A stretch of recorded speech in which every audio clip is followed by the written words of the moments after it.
is the music industry as evil as people say it is?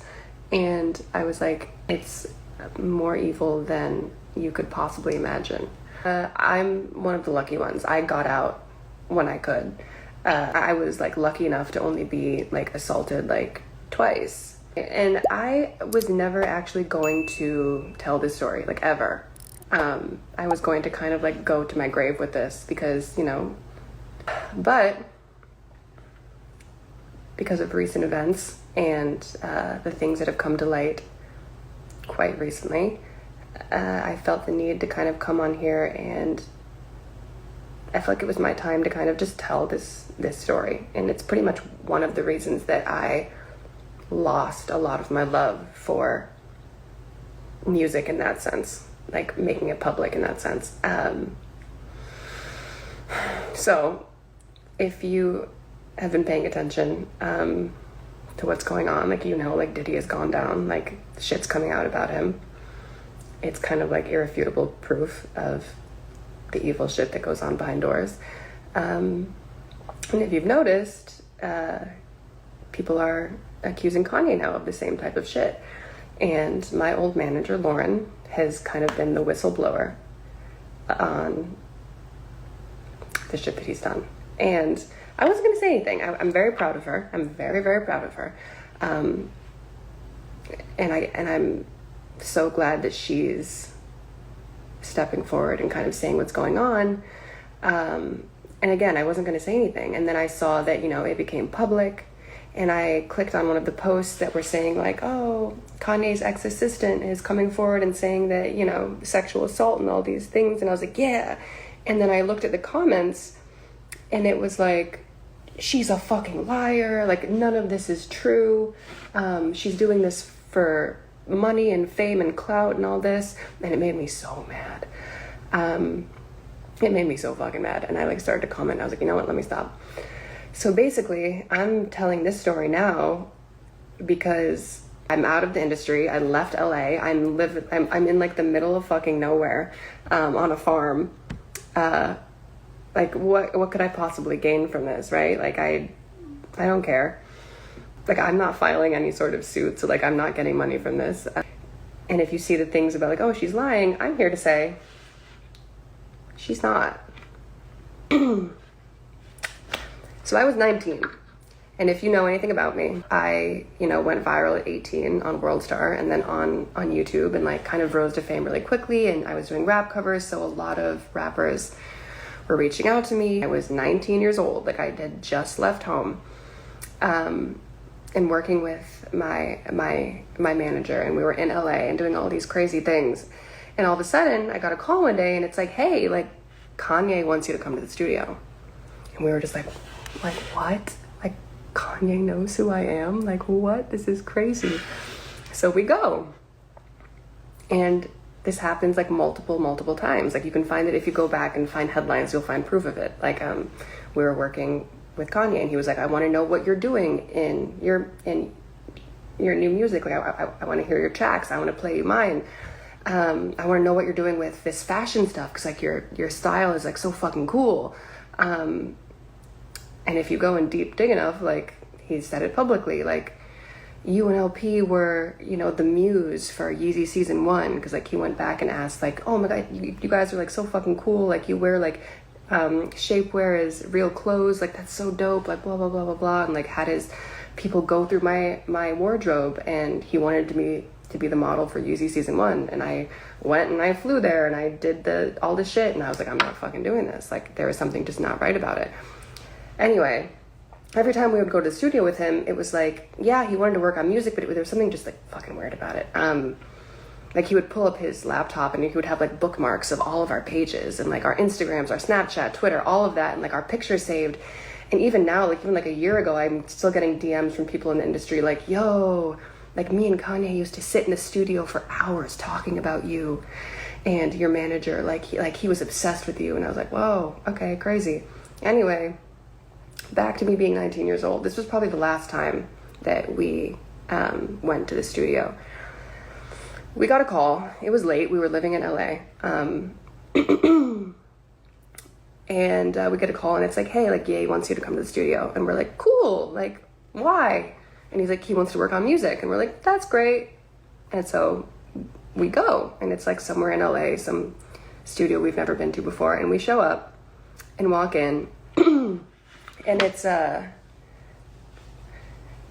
we're there to work on music, right? Like that's why I'm here.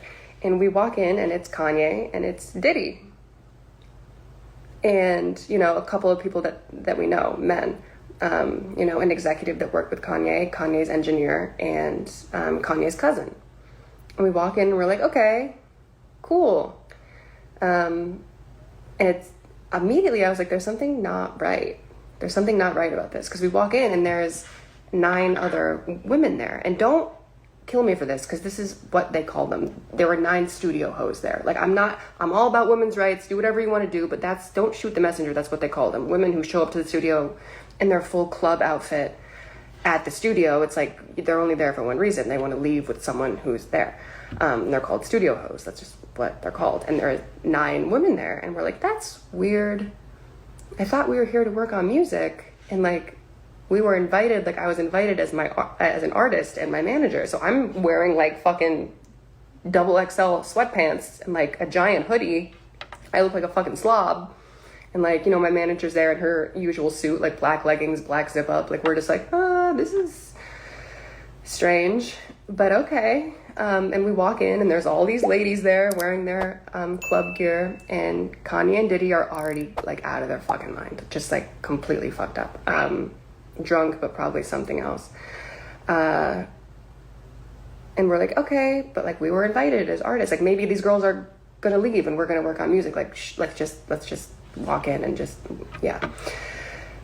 Immediately I felt like there was something weird, because, you know, there's always drinks, there's always, you know, the vodka and the mixers just like sitting on the table. But we walk in and immediately, and Diddy hands me a drink, Kanye hands Lauren a drink, and we're like, that's weird. Like, why are they serving us? And I don't like to drink.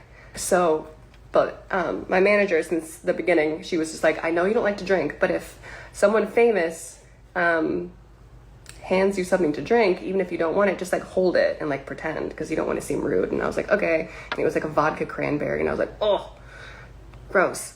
And so I'm just standing there with my back against the console, just like pretending to sip this drink.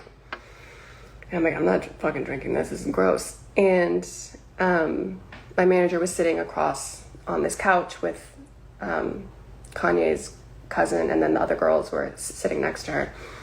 And immediately I was like, there's something fucking wrong. Like, I couldn't explain it. I didn't know what to do. But I just like felt that there was something not right. But I didn't fucking know what to do. I was 19 years old, like just left home a year ago, new in the industry. Yeah, I didn't know what to do, but I knew that there was something wrong, basically. And I was standing there pretending to sip this drink, and my manager was sitting across from me.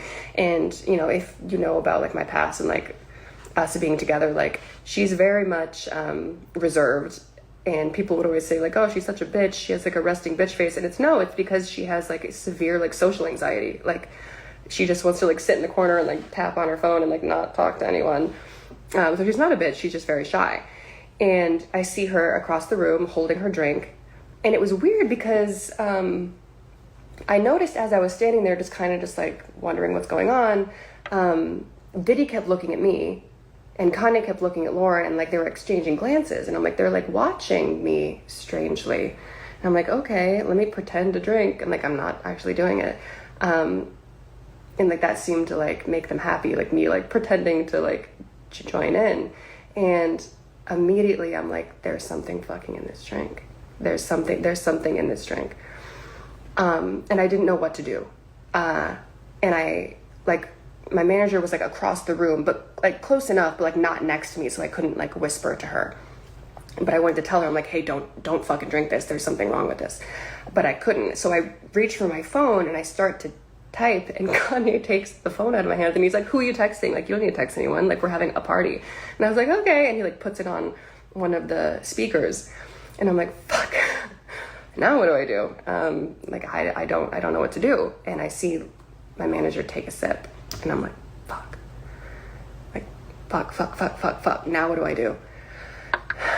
And then I see her take another sip. 2 sips out of this little vodka cranberry cup. And I'm like, oh, what do I do?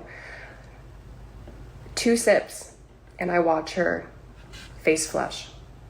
And all of a sudden, like, I look over and she's speaking really loud and like making jokes. And I'm like, whoa, like, this isn't her. Like, she doesn't make jokes. She's fucking terrified of people. Like, she doesn't even talk. And I was like, it's already hitting her. Like, 100%, I just knew that the drinks were all laced with something. And she starts like almost being like belligerent a little bit, but not in like a crazy way, just like really enjoying herself. And I'm like, that's not her. That's not her. She doesn't even want to be here. Like, this is weird. And all of a sudden she like dismisses the studio host. Like, she's like, you can leave. And I'm like, oh my God, like, what's going on? And the girls file out. They go to like a different studio, or they go somewhere. And I'm like, I have to do something. I have to do something. What do I do? And I go to get my phone where Kanye put it on one of the speakers. And as I'm going to get it, I turn and my manager's walking out. And I'm like, no. Like, where are you going? Yeah, so I see her start to leave. And I'm like, where are you going? And she's like, it's fine, I'm just going to the bathroom. And I was like, no, stay. And she's like, it's right there, I'm just gonna go to the bathroom. And I was like, okay. And she walks out. And all of a sudden, I realize that I'm in this studio. The music's low, the lights are dim, but you can still like see everything. And I realize that I'm in the studio with Diddy and Kanye, and they're both off their shit. And there's 3 other men, an executive that works with Kanye, his engineer, and his cousin, and me, alone. And I haven't started freaking out yet. Like, I know what the situation is. I know, I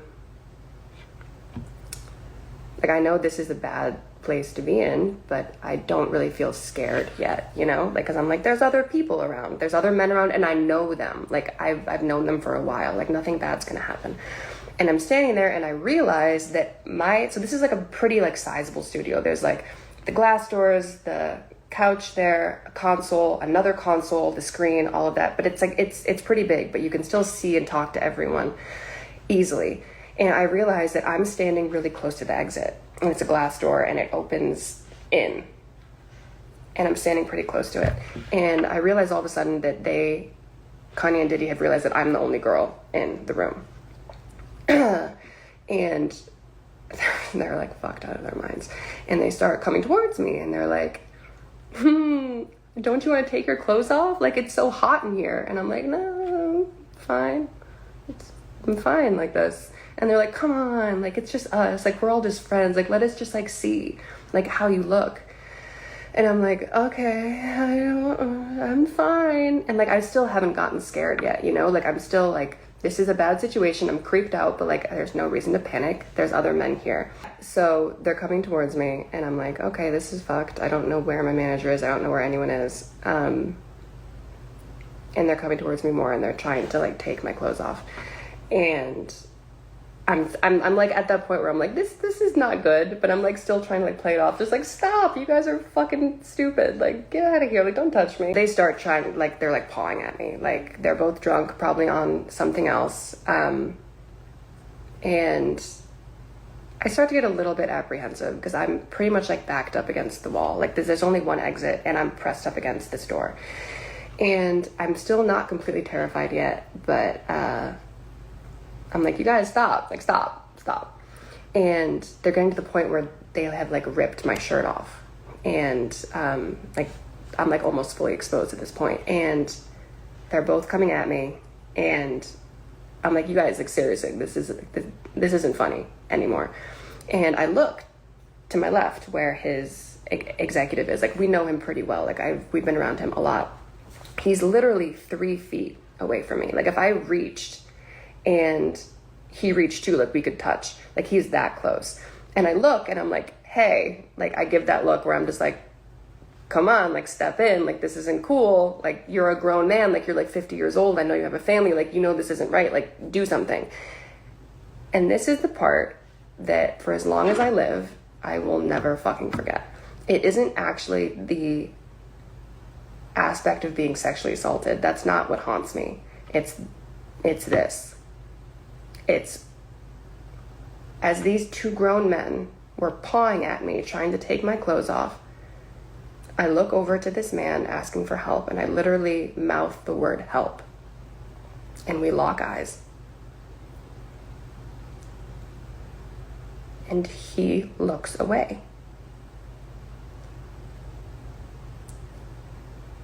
I'm like, okay, there's still two more men in the room. And I look to his engineer next, who's sitting right next to him. And I know that he's married, and he just had a little baby girl. And I'm like, okay, he's gonna do something. And I look at him next, and I'm like, okay, like, do something, say something, do anything. And he looks down at his phone and starts texting. And then I was like, oh, fuck. I look at Kanye's cousin next. And I'm like, do something, like fucking do something. And he spins his chair around. And that's when that, like, gut-wrenching fear set in. And I was like, oh, shit. No one's fucking saving me tonight. No one's gonna do anything. No one's gonna do fucking anything. And that's when I was truly fucking scared. At this point, they had ripped my shirt off, and they were trying to get my pants off. And I realized that I was completely alone. And I closed my eyes for a second. And I was like, God help me. What do I do? And as my eyes were closed, this is going to sound weird because I bet a lot of you are wondering, like, how the fuck did you get out of this situation? My eyes were closed, and I prayed, and I said, God help me, what do I do? And it was like clear as day. I heard this in my head, and it didn't make any sense. I heard, go towards them. And I was like, oh, fucking great. The one time I asked God for help, Satan answers, because why the fuck would I go towards these two predators who are sexually assaulting me? Like, why would I do that? And then all of a sudden it clicked. My back was up against the glass wall. I could not go any further back. That was the only exit. He said, go towards them. They were already drunk off their shit. They were fucked up. So I lunged forward. I stepped forward, and it, like, threw them off balance. Like, they were like, oh, and, like, they stepped back at least 1.5 feet. And the moment that they did, I reached behind my back, I pulled the door, and I slipped out, grabbing my clothes. And I ran across the hall, across this corridor, and I hid inside of an empty studio that was black. And I sat there for like 25 minutes, just like crying, like, what the fuck do I do? And I'm texting my manager, and she's not answering. And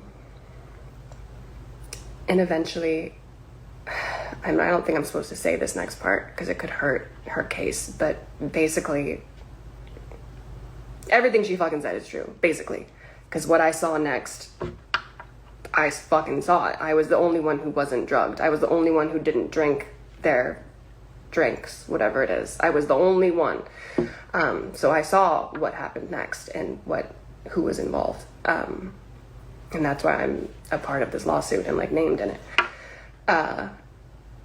And yeah, it just, that, I mean, I got us both out, and I got us in an Uber, and she obviously didn't remember anything because she was drugged and I wasn't. And apart from the aspect of, looking for help and they turned away, the only other thing that really, really fucks with me is, what about all those other girls that were there? Those 9 other girls who were drinking the drinks before we even got there. Like, I know none of them got out. I know none of them got saved that night. And I'm like, did they even fucking remember? Did they even know what happened to them?